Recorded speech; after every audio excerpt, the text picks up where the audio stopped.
한 해가 저물어 가는 마지막 날 2018년 마지막 주 예배를 시작합니다.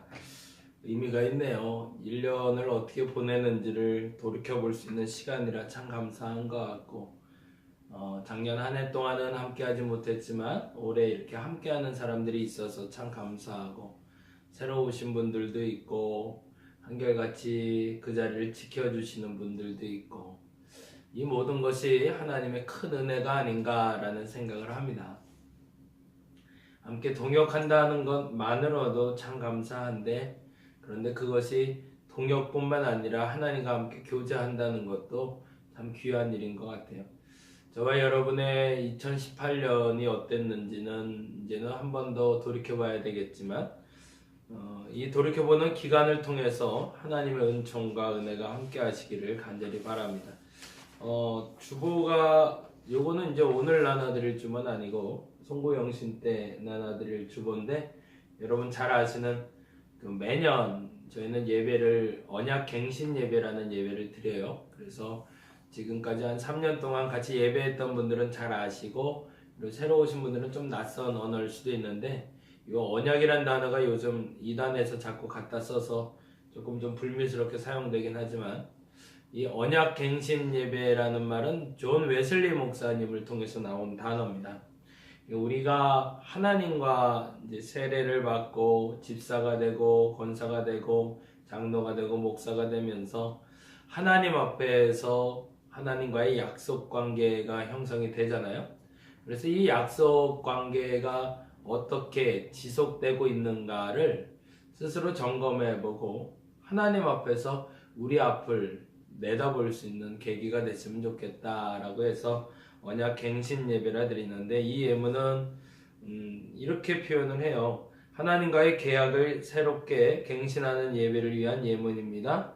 웨슬리가 새해 이브 혹은 새해 첫 주일 철야 기도회 특별히 여러 가지 모임 중에서 자주 사용했던 것을 번역한 걸로 김홍기 목사님의 책에서 나온 글을 유추해서 시작을 합니다. 그래서 올해는 이 노란색으로 조금 한번 좀 편집을 해봤는데 저와 여러분에게 드려지는 이 예배가 하나님 앞에서 온전해질 수 있는 갱신되는 예배가 되었으면 좋겠습니다. 송구영신 예배는 12월 31일 날 11시 반에 모입니다. 11시 반에 모여서 함께 한 해 동안 드려진 예물에 대해서 제가 다시 한번 갱신하며 드리는 시간을 갖고요. 기도 제목과 생활 수칙을 조금 정하고 결단 기도문 작성한 후에 잠시 기도하고 12시부터 2019년 예배 시작해서 같이 성찬까지 진행되는 그런 예배를 드려질 예정인데 조금 더 이제 확대돼서 올해는 바라기를 이제 올해 송구 영신은 이렇게 송구 예배와 영신 예배가 기도 제목을 작성하고 그리고 타종과 함께 영신 예배를 드리는 것으로 되지만 내년엔 좀 찬양단도 만들어지고 그래서 우리 이제 동민이하고 태호하고 재하 중심으로 해서 이렇게 좀 찬양단도 만들어져서 같이 찬양단도 서서 찬양하고 그리고 예배하는 시간 되면 어떨까라는 기대도 해봅니다. 그리고 우리 교회학교도 이제 내년에 만들 생각인데 이제 교회학교가 생성된 후에 우리 교회학교 아이들의 예배와 그리고 찬양 소리도 들릴 수 있으면 참 좋겠다라는 생각을 하네요. 이 송구영신 예배에 여러분 11시 반이니까요. 늦지 않고 참여할 수 있도록 준비하시고요. 그리고 조금 일찍 주무셨다가 11시에 깨서 나오셔도 좋을 것 같아요. 늦은 시간까지 진행이 되는데 예배가 마쳐진 다음엔 한 분 한 분 제가 안수 기도를 해드릴 거예요. 여러분이 적으신 기도 제목을 가지고 안수 기도를 해드릴 테니까 여러분이 찬찬히 보시고 잘 점검하신 후에 같이 예배에 참여하시면 감사하겠습니다. 그래서 당일날 오실 때 같이 그 기도 제목 갖고 오시고 그리고 올해 소망 그리고 내일의 기대까지는 예물 준비하셔서 같이 참여하시면 되겠습니다. 오늘은 말라기서 보고요. 내일까지 이제 말라기서 보면서 마무리할 건데요. 말라기 1장 1절에서 14절 말씀 같이 보도록 합니다. 벌써 한 해가 다 갔다는 것이 성경 본문에서 드러나네요. 올해 구약을 보기로 했는데 벌써 이제 구약 끝이에요.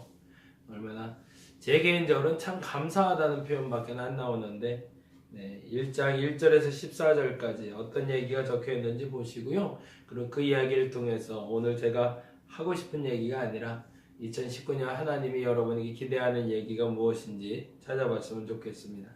말라기 1장 1절에서 14절 같이 한 목소리로 읽도록 합니다. 찾으셨나요? 1327페이지에 있습니다. 1327페이지 구약성경 마지막이 됩니다.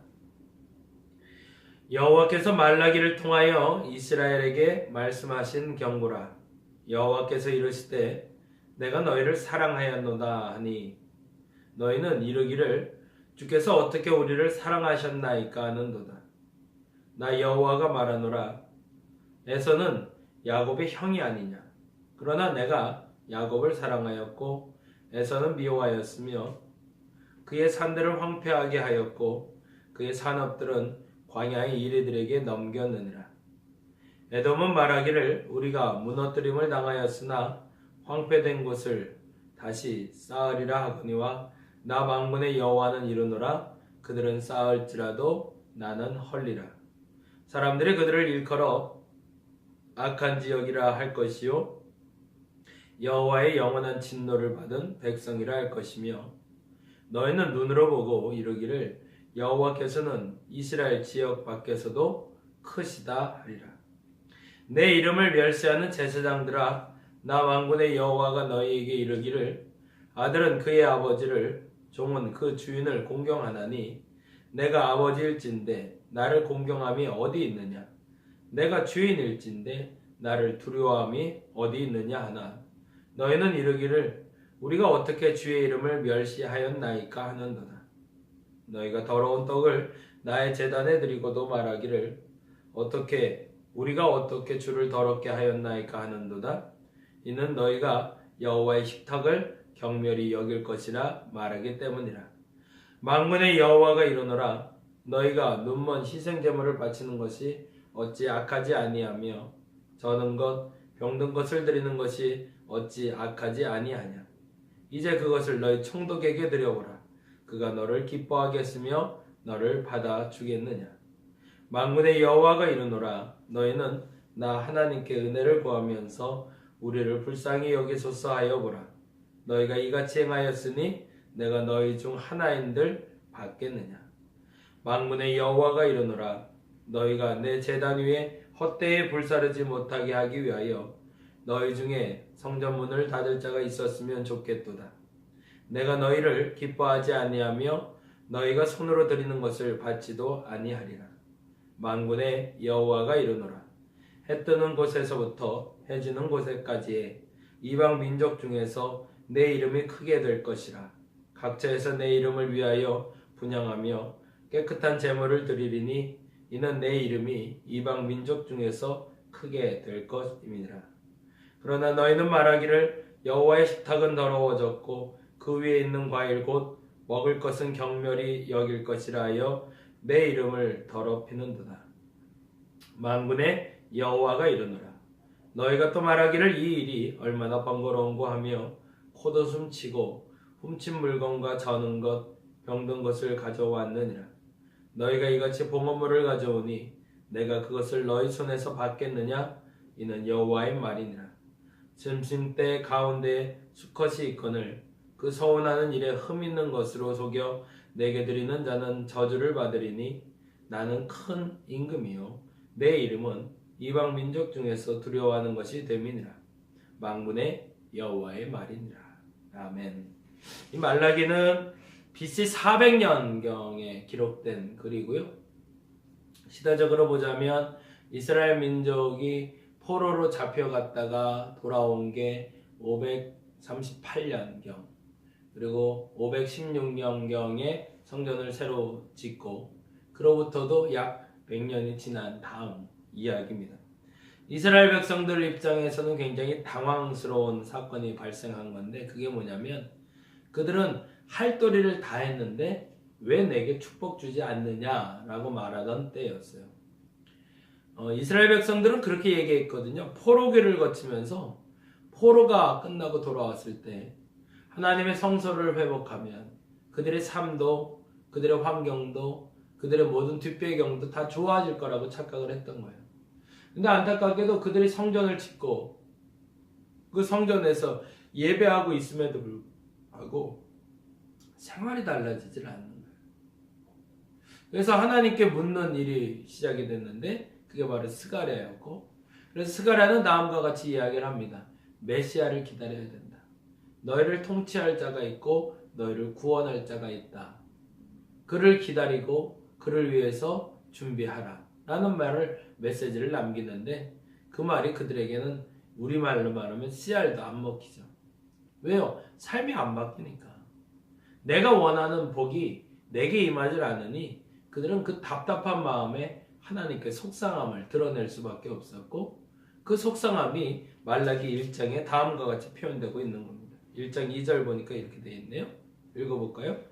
여호와께서 이르시되 내가 너희를 사랑하였노라 하나 너희는 이르기를 주께서 어떻게 우리를 사랑하셨나이까.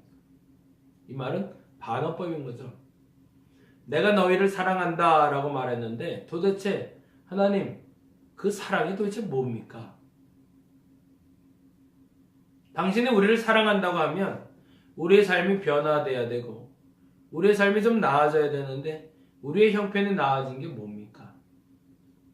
새로운 정부가 또 들어서서 열심히 최저임금 만들고 뭐 남북관계 개선한다고 하는데 우리에게 나아진 게 도대체 뭡니까?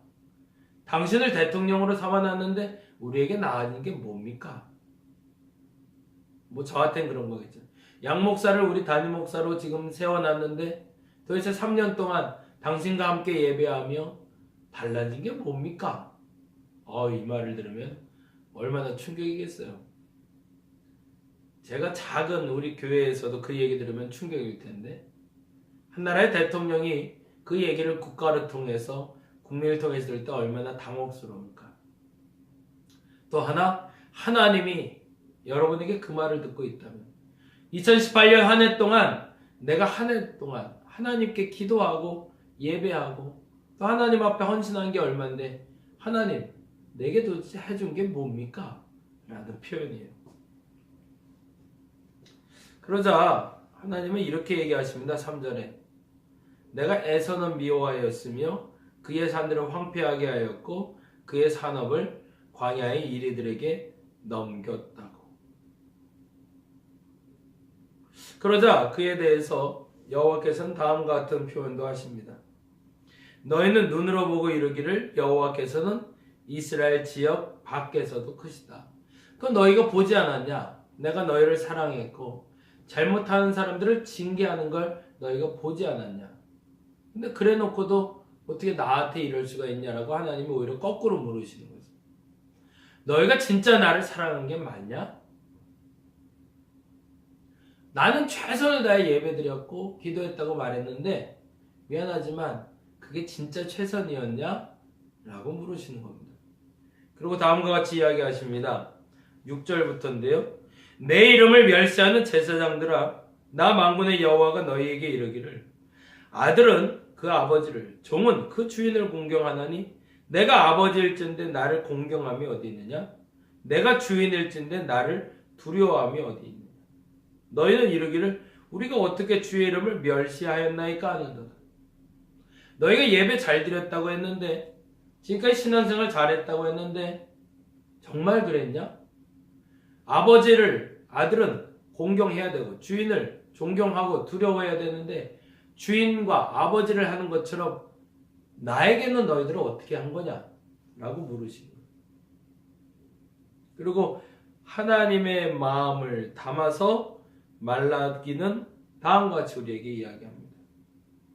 너희가 더러운 떡을 나의 제단에 드리고도 말하기를 우리가 어떻게 주를 더럽게 하였나이까 합니다. 이 예물 자체에 마음이 들어있지 않았다는 거죠. 8절에 보니 만군의 여호와가 이르노라 너희가 눈먼 희생 제물을 바치는 것이 어찌 악하지 아니하며 저는 것 병든 것을 드리는 것이 어찌 악하지 아니하냐. 그런 예물을 가지고 와서 나보고 받으라고 해놓고선 그리고 나서 너희들 잘했다고 말할 수 있냐? 그러면서 이렇게 표현까지 하세요. 그걸 너희 총독에게 드려봐라. 그가 너희를 퍽도 기뻐하겠다. 우리는 우리 자신이 최선을 다했다고 얘기를 해요. 그리고 나서 하나님 앞에 말합니다. 나는 최선을 다했는데 당신 뭐 하는 거냐고. 내가 이만큼 노력하면 하나님 하셔야 되는 거 아니냐. 나의 노력과 열심에 부합한 결과를 왜 허락하지 않냐고. 2018년 한 해 동안 내가 하나님께 한 게 얼만데 하나님 나에게 이 정도까지밖에 못하십니까? 라고 따지고 있는 나를 말라기는 대변해주고 있는 겁니다. 여러분은 어떠신가요? 여러분은 따질 자신이 있으신가요? 저에게 묻는다면 저는 자신이 없습니다. 하나님 앞에 최선이었는가? 진짜 예배였는가? 진짜 기도했는가? 진짜 말씀 상고하고 말씀대로 살았는가? 정말로 열심을 다해서 전도했는가? 그 열매가 무엇이냐?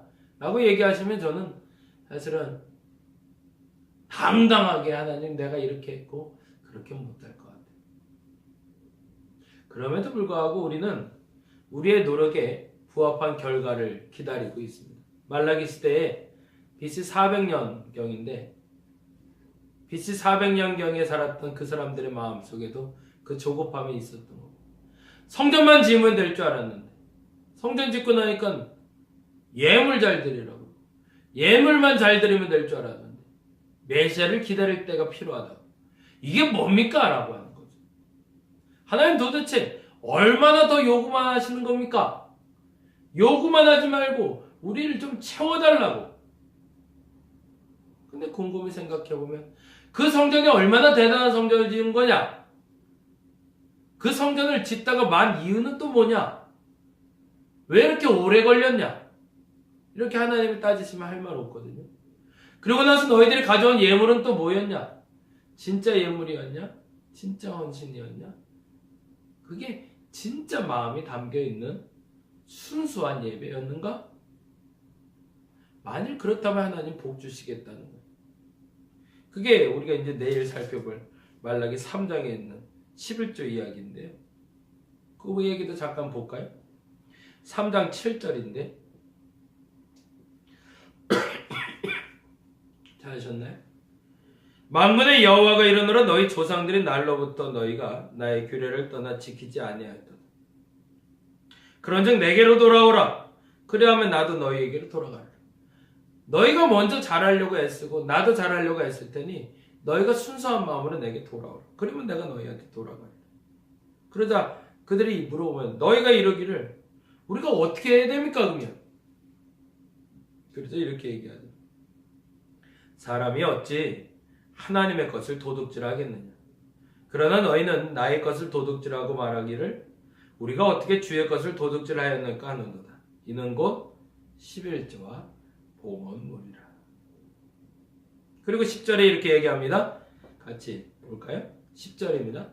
만군의 여호와가 이르노라 너희의 온전한 11조를 창고에 들여보라.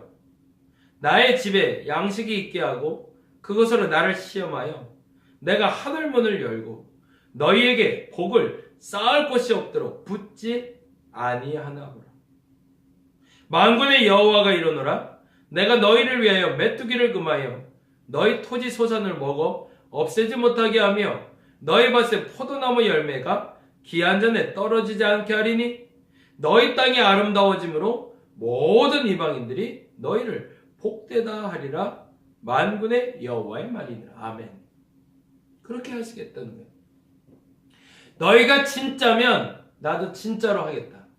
근데 너희가 가짜면 나는 가짜로 하겠다. 아니 안 하겠다 라고 얘기하십니다. 11조는 예물을 상징하기도 하지만 오늘 표현대로 하면 하나님의 것을 하나님께 드리는 행위가 됩니다. 저와 여러분이 드리는 11조의 기준은 하나님 앞에 온전한 헌신을 말하는 것이지 여러분이 번 돈의 10분의 1을 말하는 것이 아닙니다. 보다 정확히 말하면 10분의 9를 내게 주시고 10분의 1을 하나님이 가져가시는 게 아니라 10분의 10이 원래 하나님 건데 그 중에 10분의 1만 하나님의 것이라고 이야기하시면서 10분의 9는 네가 알아서 마음껏 쓰라고 주셨다라는 것이 신앙의 표현이라는 거예요. 이거는 물질의 표현이기도 하지만 시간의 표현이기도 하고 헌신의 표현이기도 합니다. 내 인생은 하나님이 주신 겁니다.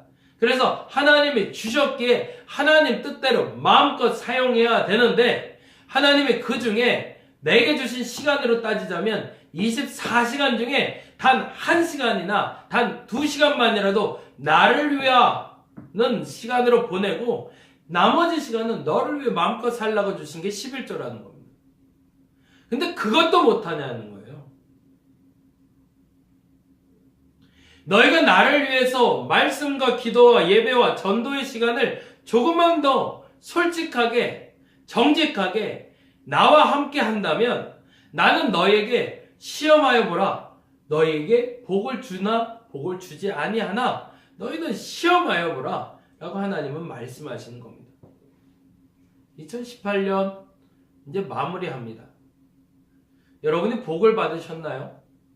그러면 감사합니다. 근데 지지부진하고 계신가요?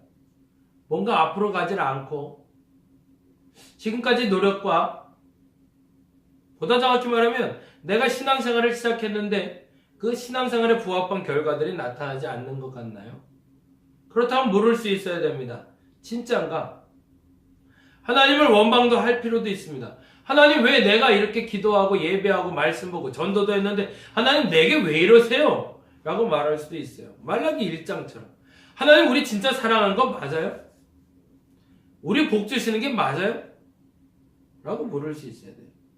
근데 그 다음에 하나님의 질문에도 대답할 수 있어야 됩니다. 근데 너 진짜였냐? 진짜 예배한 거냐? 진짜 기도한 거 맞냐? 진짜 예물을 드린 게 맞냐? 만일 그렇다면 내가 진짜로 채우리라. 그게 말라기 선지자가 기다리고 있는 유대인들에게 말하고 싶었던 현장이었습니다. 그런데 안타깝게도 BC 400년 전에 있었던 이 일은 오늘날에도 동일하게 우리에게 적용될 수 있다는 거죠. 저와 여러분에게 참된 복의 시작이 열릴 수 있기를 간절히 바랍니다. 그것은 여러분이 진짜 예배자가 되는 겁니다. 진짜 기도하는 사람이 되는 겁니다. 진짜 말씀을 읽는 사람이 되는 겁니다. 진짜 전도하는 사람이 되는 겁니다. 그래서 저는 이 거룩한 습관이라는 책이 여러분에게는 단지 소책자로 끝나는 것이 아니라 여러분의 삶을 변화시키는 정답지가 되기를 간절히 바랍니다. 그래서 크게 4가지를 여러분께 추천드리고 송구영신 때도 내년에도 동일하게 얘기할 텐데 하나님의 말씀을 정독하고 또한 속독하고 또한 많이 다독해서 하나님의 음성을 들을 수 있기를 간절히 바랍니다. 끊임없이 성경은 여러분에게 질문할 겁니다. 그렇게 사는 것이 맞는가? 그게 진짜 예배인가? 그것이 진짜 그리스도인의 삶인가? 그 질문에 여러분이 답을 얻어낼 수 있다면 여러분 삶이 진짜로 변화될 겁니다. 진짜 기도하시기 바랍니다. 이제는 내년부터는 정한 시간에 꼭 기도해 주시길 바랍니다. 정한 시간에 기도하며 그 기도의 분량을 채워가시기 바랍니다. 김영복 목사님 말대로 하면 시간의 성소를 지켜내시기를 바랍니다. 5분도 좋고 10분도 좋습니다. 정한 시간에 정한 양만큼 반드시 기도하시고 기도한 사람답게 살아갈 수 있는 여러분 되시기 바랍니다. 예배를 말하지만 저는 참고로 예배라기보다는 교제라는 말을 쓰고 싶습니다. 성도 간의 교제를 회복하시기 바랍니다. 믿는 사람끼리 믿는 사람답게 대화할 수 있는 시작이 되었으면 좋겠습니다. 마지막으로 너무너무 중요한 건데 믿지 않는 자에게 그리스도인의 삶으로 드러날 수 있기를 바랍니다. 그러면 오늘 3장 12절에 있는 말라기의 이야기를 우리는 듣게 될 겁니다. 3장 12절에 이렇게 되어 있잖아요. 너희 땅이 아름다워짐으로 모든 이방인들이 너희를 복되다 하리라. 이 말이 저와 여러분에게 현실이 될 겁니다. 전도하는 여러분의 발걸음 때문에 사람들이 말할 겁니다. 나도 저렇게 살고 싶어. 나도 저렇게 살아야지. 그 결심을 끌어낼 수 있다면, 그 결심을 말할 수 있는 사람으로 만들어졌다면 2019년 마지막에 여러분을 바라보는 세상 사람들이, 여러분을 바라보는 비그리스도인들이 나도 저렇게 살고 싶어 라는 이야기를 들었다면 여러분 제대로 사신 겁니다. 근데 만일에 그들이 난 저렇게 살려면 예수 안 믿어 라는 말을 듣고 있다면 또다시 우리는 고민해 봐야 됩니다. 나는 진짜 예배자였는가? 진짜 말씀을 보는 사람이었나? 진짜 기도하는 사람이었나? 저와 여러분이 이 말라기 선지자의 메시지를 통해서 올 한 해를 점검하시고 2019년을 세워갈 수 있는 진짜 그리스도인, 참된 그리스도인이 되기를 간절히 바랍니다. 기도하겠습니다.